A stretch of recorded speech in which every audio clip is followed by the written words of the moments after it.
Ayam dia bangga dengan bulu dia comel. Kambing dia bangga dengan janggut dia lebat. Dia jumpa tengah jalan, balik daripada bagi biti, jumpa tengah jalan.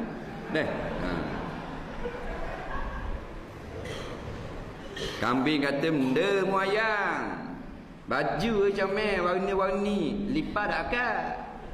Mana kaki ayam. Ganjing ke ayam. Tak? Kata kena dah aku ayam ini kelakar. Dah memang lawa kala. Nah, dengan balung dengan apa dah kaki ayam. Tak akan lipat. Ganjing kau kambing. Ayam pun jawab, "Dah mung lepas saja ada janggut. Batu tunjuk korang." Tembak lari tu kambing. Buat lebar. Leh. Hak mana teruk? Kambing kan teruk. Tu khabar hak utama dulu. Mana pakar luar dalam tu kambing, baru taruh janggut.